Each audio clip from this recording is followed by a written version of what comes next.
Bendiciones para todos. Gracia y paz de nuestro Señor Jesucristo. Hoy en respuestas sencillas a preguntas comunes vamos a contestar por qué debo de congregarme, teniendo en cuenta que la tecnología, las redes sociales, la transmisión de los servicios, de los cultos, ha hecho que mucha gente prefiera estar en casa. Vamos a mirar qué nos puede enseñar la Biblia al respecto. Para iniciar, vamos a mirar un texto muy bastante conocido por todos.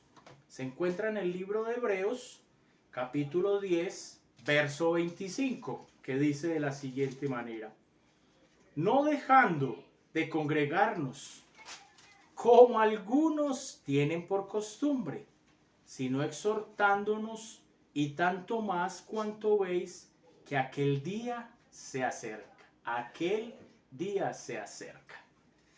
Mis amados, cuando generalmente le preguntamos a la gente, y además a los cristianos, por qué se congregan, su primera respuesta es para adorar a Dios. Eso es real, eso es verdad, y ese es el objetivo principal por el cual nos acercamos, para adorar a Dios, un Dios que merece ser adorado, pero ¿qué otras implicaciones hay detrás de adorar? ¿Qué otras cosas o componentes podemos encontrar cuando nos reunimos y nos congregamos todos juntos como hermanos? Entonces, primero tenemos que determinar que Dios ha decidido y es su voluntad que un pueblo suyo, sus escogidos, sus redimidos, sus salvados se reúnan y hacemos una serie de prácticas donde adoramos, cantamos, alabamos, escuchamos su palabra. Y eso está muy bien, pero necesitamos comprender que debemos congregarnos con conciencia. Ese ha sido siempre el propósito y la voluntad de Dios. Adorar, cuando contestamos yo me reúno a adorar, eso es muy general. Y ojo, que no estoy diciendo que sea malo, es muy general. Pero nosotros debemos congregarnos para alinear nuestra mente, nuestras emociones, nuestros pensamientos con el Evangelio. Recuerde que Dios lo ha establecido así, que el primer día de la semana su pueblo se reúna. Ahora, esto no quiere decir que no nos podamos reunir cualquier otro día. Esto no quiere decir que solamente adoramos el domingo. En otro programa vamos a mirar acerca del día de reposo. ¿Por qué Dios determinó que el primer día fuera el día donde su pueblo se reúne a meditar en su palabra, a reposar en su presencia, a escucharlo, a cantarle, a alabarle, un día consagrado a Él? ¿Por qué? Vamos a mirar por qué a ese cambio de sábado a domingo, pero eso no nos compete hoy. Regresamos nuevamente, entonces necesitamos alinear nuestra mente, nuestras emociones, nuestros pensamientos con el Evangelio. Venimos de una semana donde hemos sido bombardeados por todo tipo de información, de noticias, de eventos, de sucesos. Entonces necesitamos alinearnos.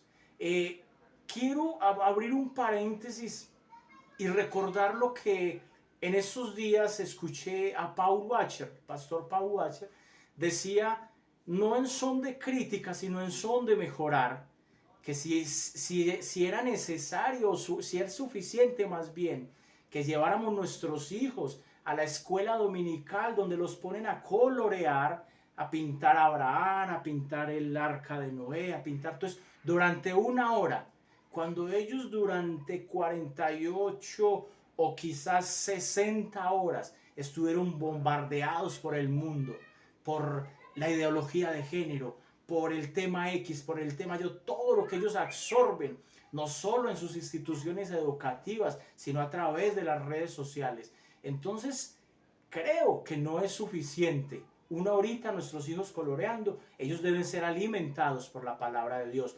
Entonces ya di la primera respuesta, ¿por qué necesitamos congregarnos?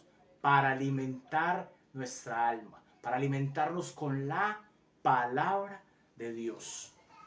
Voy a mirar algunas particularidades y quiero que estés conmigo en el libro de Efesios, capítulo 1, versículo 4.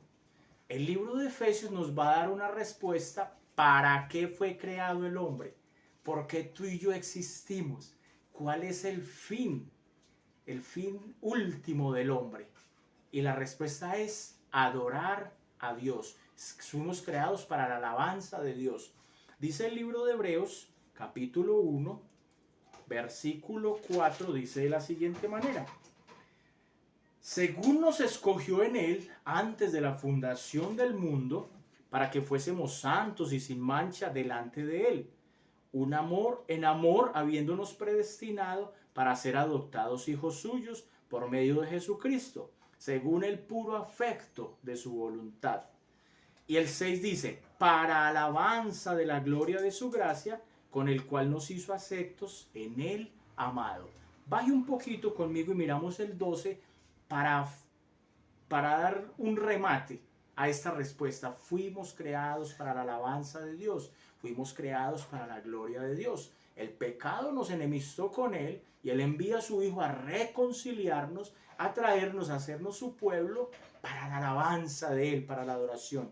Dice el versículo 12, a fin, tenga muy en cuenta la palabra a fin, con el propósito, a fin de que seamos para alabanza de su gloria, nosotros, los que primeramente esperábamos en Cristo.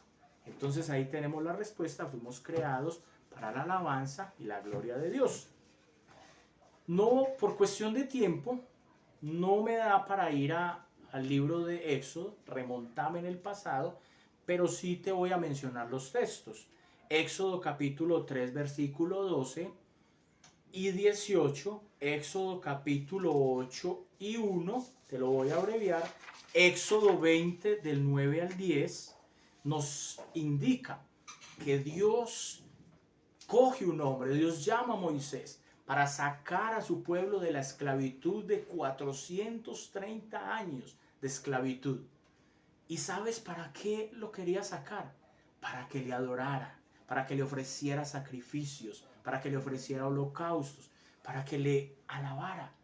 Y fueron directos cuando Dios le dice: dile a Faraón que deje ir a mi pueblo camino de 3 días, porque es para que me ofrezcan sacrificios. Entonces le resumo los 4 textos que te acabo de mencionar. Dios rescata a su pueblo de la esclavitud para que le alabe, para que le adore. Ahora regresemos. Entonces necesitamos, o es un deber del cristiano, un verdadero cristiano nacido de nuevo, anhela congregarse, anhela reunirse en la casa de Dios. Cuán bueno, dice el Salmo, y cuán delicioso es habitar los hermanos juntos en armonía. No vamos a mezclarle psicología, que es por terapia, que es por comodidad, que es por no sentirme solo. No, eso serían cosas secundarias. Debemos congregarnos para adorar a Dios, para alinearnos con el Evangelio, para tener coinonía con nuestros hermanos. Cuando yo comparto con mis hermanos mis experiencias o lo que he vivido, lo que he aprendido a través de la palabra de Dios, los estoy edificando, y viceversa, y ellos me edifican a mí. El hombre no fue creado para estar solo, mis queridos hermanos. Hemos sido hechos para tener comunión con Dios, comunión con los demás. Por eso Dios ha constituido el matrimonio, por eso Dios ha constituido la familia, por eso Dios ha constituido la iglesia, porque necesitamos vivir en comunidad. Ahora tú me podrías preguntar: ¿y para qué debo adorar? ¿Y por qué debo adorar a Dios?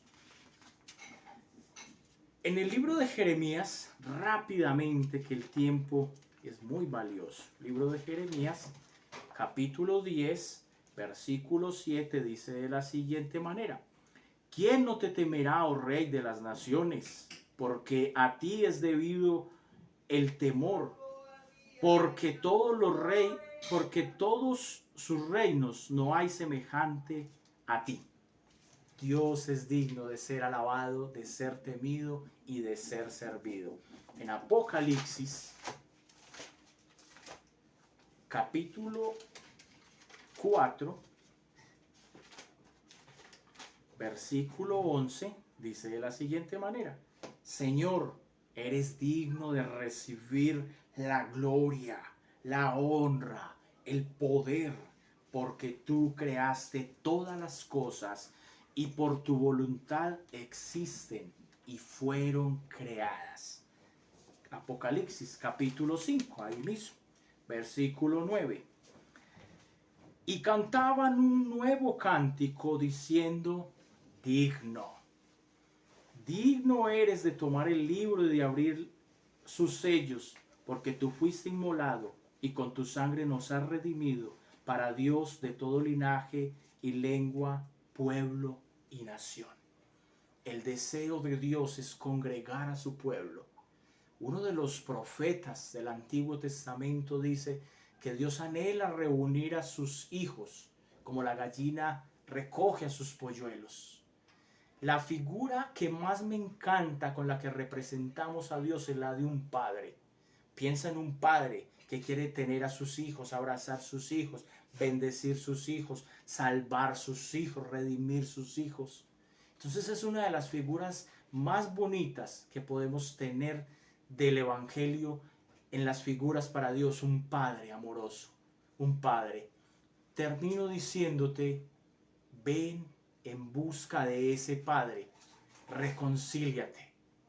La palabra de Dios dice que los que practican pecado, esclavos son del pecado. También la palabra de Dios dice que los que tienen amistad con este mundo automáticamente se constituyen en enemigos de Dios. Eso literalmente éramos antes de venir a reconciliarnos con Él, antes de aceptar el llamado. Éramos sus enemigos. Así que ven, reconcíliate con Dios. No es suficiente una oración como nos han enseñado. Es más urgente arrepentirse. Metanoia es la palabra original. Un cambio de mente, de actitud, de pensamiento. Iba en cierta dirección, ahora voy en la dirección contraria. ¿Cuál es esa dirección contraria? En la palabra de Dios, el camino de Dios, en la reconciliación, en el arrepentimiento. Y recuerda que no nos arrepentimos una sola vez. El arrepentimiento es continuo. A toda hora necesitamos estar mortificando el pecado, porque el pecado te hace enemigo de Dios y es necesario que nos reconciliemos con Él. Que Dios te bendiga. Muchas gracias y muchas bendiciones.